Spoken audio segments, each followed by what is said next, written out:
هذا القرآن يوحدنا لطريق الخير يوجهنا الله تعالى أنزله ورسول الله معلم. بسم اللہ الرحمن الرحیم.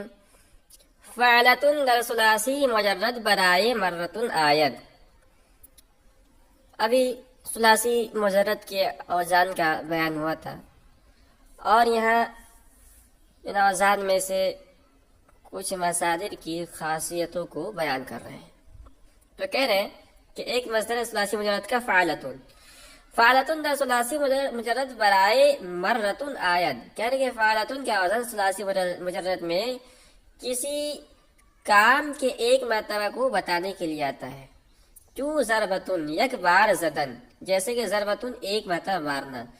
تو فعلتن کے وزن پر جو بھی مصدر آئے اس میں ایک کے معنی پیدا ہو جاتے ہیں. وفعلتن برائے نو، اور فعلتن کا وزن یہ نو اور قسم کو بتانے کے لیے آتا ہے. کیوں صبغتن، جیسے کہ صبغتن یک نو رنگ کردن، ایک قسم کا رنگ کرنا.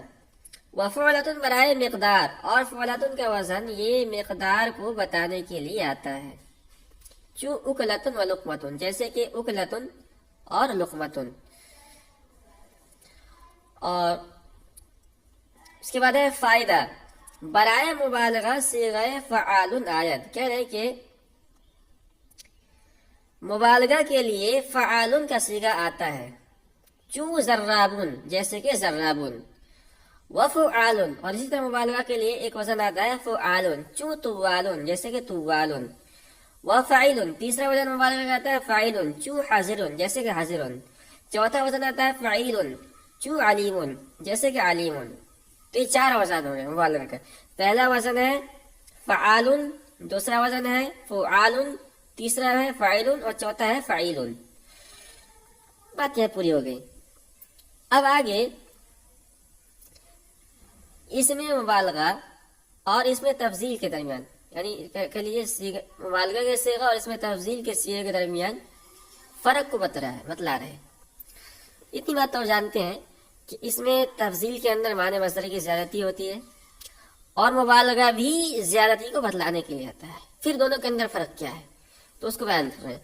کہہ رہے ہیں فرق در صیغہ مبالغہ و اس میں تفضیل. اس میں تفضیل اور مبالغہ کے صیغے کے درمیان فرق. کہہ رہے ہیں فرق در معنی صیغہ مبالغہ و اس میں تفضیل یہ. کہہ رہے ہیں کہ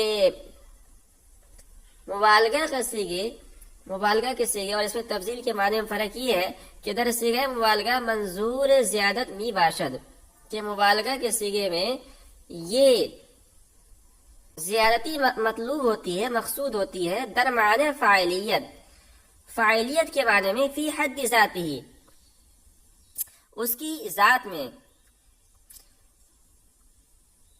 نہ نظر بدیگرے، دوسری کی طرف نظر کرتے ہوئے نہیں.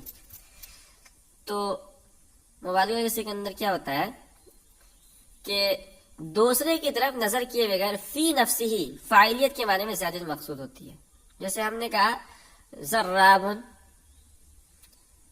بہت زیادہ مارنے والا. تو اس کا مطلب یہ نہیں ہے کہ جو ہے مثال کے طور پر کہا زید ضرابن، زید بہت زیادہ مارنے والا ہے. تو یہ زید بہت زیادہ مارنے والا ہے فی نفسی، اپنی ذات کے اعتبار سے. ہم یہ نہیں کہہ رہے کہ زید جو عمر کے مقابلے میں بہت زیادہ مارنے والا ہے، بکر کے مقابلے میں بہت زیادہ مارنے والا ہے. یہ مبالغہ کے اندر نہیں ہوتا ہے. فی نفسی ہی وہ فاعلیت کے معنی کی زیادتی کو بتلاتا ہے اس میں مبالغہ. ودر اس میں تفضیل زیادت منظور می باشد، اور اس میں تفضیل میں زیادتی مقصود ہوتی ہے. فاعلیت کے معنی زیادتی اس کے اندر ہوتی ہے، مقصود مطلب ہوتی ہے نظر بدیگرے، دوسرے کی طرف نظر کرتے ہوئے. جیسے اضرب من زید یا اضرب القومی. اضرب من زید کا ترجمہ ہوگا کہ زید سے زیادہ مارنے والا ہے. پورا جملہ بنائیں گے کہ عمر اضرب من زید، کہ عمر یہ زید سے زیادہ مارنے والا ہے. تو عمر کے اندر فاعلیت کے معنی کی زیادت تو مطلوب ہے، چاہی جا رہی ہے، مگر زید کی طرف نسبت کرتے ہوئے.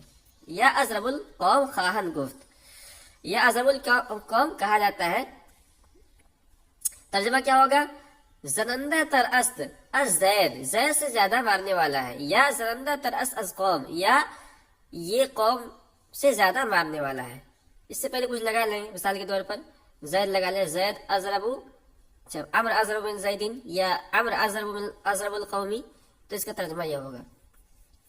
کہہ رہے ہیں اگر صرف لفظ اضربو یا اکبرو آیت، اور اگر صرف لفظ اضربو یا اکبرو آئے معنی نسبت مقدر مباشر، تو نسبت کے معنی مقدر ہوتے ہیں۔ چنانچہ مثال دے رہے ہیں، مثلا در اللہ اکبر، جیسے کہ اللہ اکبر، تو یہاں تو یہ مفضل منہ کا ذکر نہیں ہے، صرف اس میں تفضیل کا ذکر ہے۔ کہنے کا اگرچہ اس میں تفضیل کا ذکر ہے صرف، اور جس پر فضیلت، جس کی طرف نسبت کرتے ہوئے فضیلت بیان کرنے مقصود ہے وہ نہیں ہے، مگر یہاں نسبت مقدر مانا جائے گا۔ تو اللہ اکبر مثال کے طور پر ایک مثال ہے، تو یہاں کیا نسبت مقدر ہے؟ کہہ رہے مراد یس کے، مراد یہ ہے کہ اکبر من کل شیء، تو یہ اکبر جو ہے کے بعد جو ہے من کل شیء، یہ نسبت جو ہے مقدر ہے۔ کیا ترجمہ ہوگا؟ بزرگ تر است از ہر شے، اللہ ہر شے سے بڑا ہے۔ یہ تو ہوتا اس میں تفصیل کے معنی۔ ومعنی ضرابن، اور ضرابن جو کہ مبالغہ کا صیغہ ہے، اس کے معنی کیا ہے؟ زیادہ زنندہ است و بس، اس کے معنی صرف بہت زیادہ ماننے والا، بس۔ نسبت بکسے ملحوظ نیست، کہہ رہے ہیں کہ کسی کی طرف نسبت ملحوظ نہیں ہے اور نہ مقدر ہے یہاں پہ۔ ذکر فاعل عدد، کہہ رہے فائدہ صیغہ فاعل در عادات برائے مرتبہ میآید، کہہ رہے کہ فاعل کا وزن عادات میں مرتبے کے لیے آتا ہے۔ عدد یعنی گنتی، جس کو ہم کہتے ہیں اردو زبان کے اندر،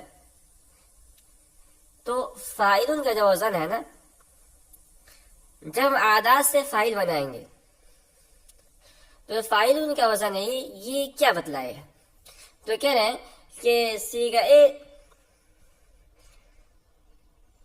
صیغہ فاعل یعنی فاعل کا صیغہ در عادات، عدد کے باب میں برائے مرتبہ میآید، یہ مرتبے کو بتلانے کے لیے آتا ہے۔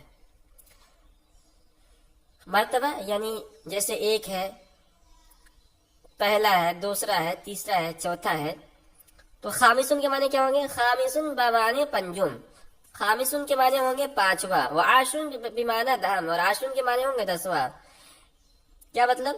یعنی آسے در شمار بئی مرتبہ باشد، یعنی جو چیز شمار میں اس مرتبے پر ہو۔ تو پانچواں کا مطلب کیا ہے؟ مثال کے طور پر 5 لوگوں نے دوڑ لگایا اور اس میں سے زید 5ویں نمبر پر آیا، تو ہم کہیں گے کہ زید جو ہے 5واں ہے۔ مطلب یہ ہے کہ مرتبے کے اندر، دوڑنے کے اندر جو ہے مرتبے کے اندر یہ 5ویں جگہ پر آیا ہے۔ یہ تو تھا مفردات کے سلسلے میں، یعنی باب عدد میں فاعل کے وزن کو مفرداً استعمال کیا جائے، کسی کے ساتھ جوڑا نہ جائے۔ مگر در مرکبات جو سے اول را بوزن فاعل سازن وثانی را بحال خود گزارن، کہہ رہے مگر مرکبات میں، یعنی اگر مثال کے طور پر 11 بنانا ہے، 12 بنانا ہے، مگر در مرکبات، مگر مرکبات میں جز اول را، پہلے جز کو بوزن فاعل سازن، فاعل کے وزن پر لاتے ہیں، وثانی را بحال خود گزارن، اور دوسرے جز کو اپنی حالت پر چھوڑ دیتے ہیں، یعنی اس کو پھر فاعل کے وزن پر نہیں لاتے ہیں۔ چون حادی عشرہ، جیسے کہ حادی عشرہ ہے، ثانی عشرہ ہے، حادی و عشرون ہے، رابع و عشرون ہے۔ اس کے معنی بھی یہاں بھی جو ہے یہ مرتبے کے لیے آئے گا، مگر ایک ہی جز کو فاعل کے وزن پر کرنا یہ کافی ہے، کہنے کا مطلب یہ ہے۔ ودر عقود بعد عشرہ ہم عدد اسم برائے مرتبہ ہم باشد، کہہ رہے ہیں کہ اور عقود میں، عقود یعنی دہائی، جیسے 10 20 40،